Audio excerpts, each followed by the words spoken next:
జగన్మోహన్ నిన్న పులివెందులకు వచ్చాడు ముఖ్యమంత్రి జగన్మోహన్ రెడ్డి. చూశారా తమిళ్లో ఎన్ని అబద్ధాలు చెబుతున్నాడో చూశారా అని మిమ్మల్ని అడుగుతున్నా. నేను ఇక్కడ వాళ్ళందరూ అడుగుతున్నా, బాబాయిని చంపింది ఎవరో అని మిమ్మల్ని అడుగుతున్నా. ఇక్కడ వాళ్ళకి అందరికి అర్థమైందా అని అడుగుతున్నా. బాబాయిని గొడ్డలు వేటేసి నాటకాలు ఆడుతున్నారు. నిన్న మీరు చూశారు. ఫస్ట్ నుంచి అది చూస్తే నాకు అనిపిస్తుంది, మామూలుగా బాలీవుడ్ హాలీవుడ్ సినిమాలు తీస్తూ ఉంటారు. వాళ్ళని మైపరిచే విధంగా, వాడెవ్వడు ఊహించిన విధంగా వీళ్ళు రోజుకొక మలుపు తీసుకుపోతున్నారు. ఈ వేళ చెప్పింది రేపు చెప్పరు, ఈ కోట్లు వేసింది ఇంకొక కోట్లు వేయరు. ఎక్కడికి పోతున్నారో నాకైతే అర్థం కాలేదు. ఒక్కసారి గతాన్ని ఒక్కసారి గుర్తు చేసుకోండి.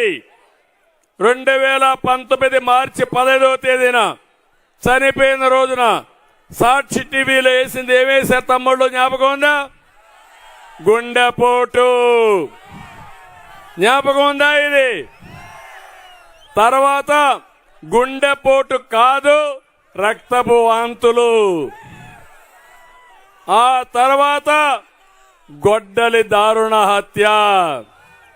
అదవుతానే నారాసుర రక్త చరిత్రని నా చేతిలో కత్తిపెట్టి ఈ దొంగ సాక్షిలో వేసుకున్నారు. గుర్తుందా అని మిమ్మల్ని అడుగుతున్నా. ఆ తర్వాత కోడికత్తి డ్రామా కూడా ఉంది తమ్ముళ్ళు. ఇప్పుడు కొత్త డ్రామాకి శ్రీకారం చుట్టాడు. బెంగళూరులో ఆస్తికి సంబంధించి సెటిల్మెంట్ వివాదమే హత్య కారణం అన్నారు. గుర్తుందా అని మిమ్మల్ని అడుగుతున్నా. నాటి విచారణ మేం చేస్తా ఉంటే అది రాకూడదని చేయకూడదని హైకోర్టుకు పోయి కాగ్ ఆర్డర్ తీసుకొచ్చి, ఆంధ్రప్రదేశ్ పోలీసులపై నాకు నమ్మకం లేదు, సిబిఐ ఎంక్వైరీ కావాలన్నాడు. జ్ఞాపకం ఉందా అని మిమ్మల్ని అడుగుతున్నా. ఆ తర్వాత సిబిఐ ఎంక్వైరీ వద్దన్నాడు. అధికారం వస్తానే రాజకీయంగా ఉపయోగించుకుని ఎన్నికలు అవుతానే సిబిఐ ఎంక్వైరీ వద్దన్నాడు. కోర్టులో కేసు విత్డ్రా చేసుకున్నాడు.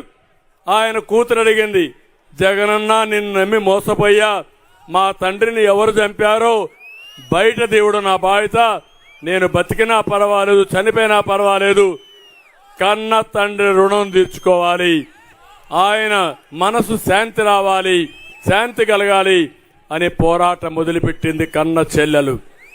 అక్కడి నుంచి మీరు చూస్తే ఆయన రెండో వివాహమే కారణం అన్నారు, ఆస్తిలో అల్లెడితో విరోధమే కారణం అన్నారు. కడాన సొంత కూతురే తండ్రిని హత్య చేసిందని, ఆ కూతురు కూడా ఇక్కడ లేదు, హైదరాబాద్ లో ఉంది, కూతురే హత్య చేసిందని మాట్లాడే పరిస్థితికి వచ్చారు. ఆ తర్వాత చూస్తే సునీల్ యాదవ్ తల్లిని వివేకానంద లైంగికంగా వేధించాడు కాబట్టి చంపేశారన్నారు. అంటే ఇన్ని ట్విస్టులు పెట్టి నిన్న మాట్లాడుతున్నాడు ఈ ముఖ్యమంత్రి. ఏం తమ్ముళ్ళు, కలియుగం అంట.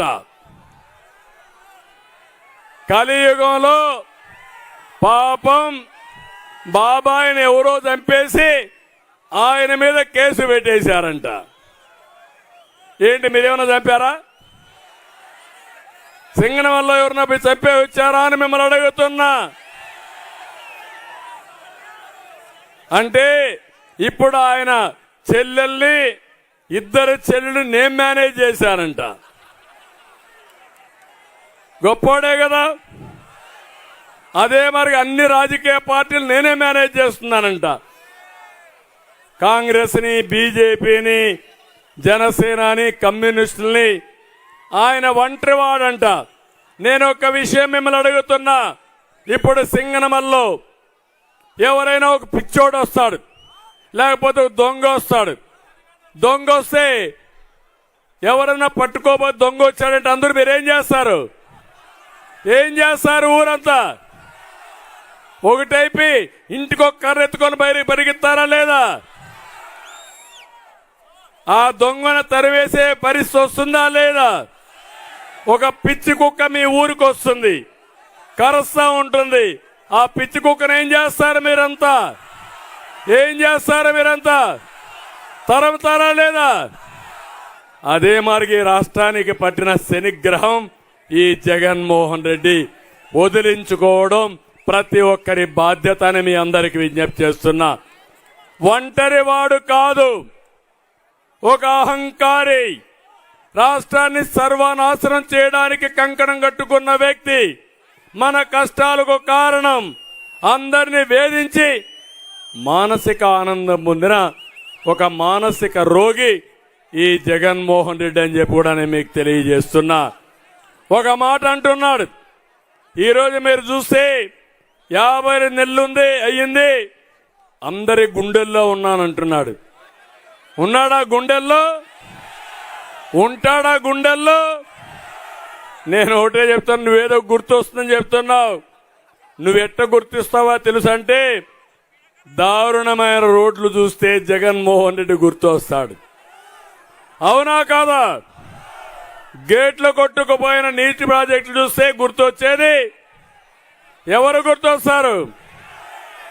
జీవనాడి లాంటి పోలవరాన్ని పాడుపెట్టింది ఎవరంటే గుర్తొచ్చే వ్యక్తి. రాజధాని లేని రాష్ట్రాన్ని చేశారంటే ఎవరు గుర్తొస్తారు? నిరుద్యోగం, గంజాయి, డ్రగ్స్, రైతు ఆత్మహత్యలంటే గుర్తొచ్చేది. నాసి రకం మద్యం అంటే గుర్తొచ్చేది. ధరల పెరుగుదలంటే గుర్తొచ్చేది. మీ జీవితాలు నాశనం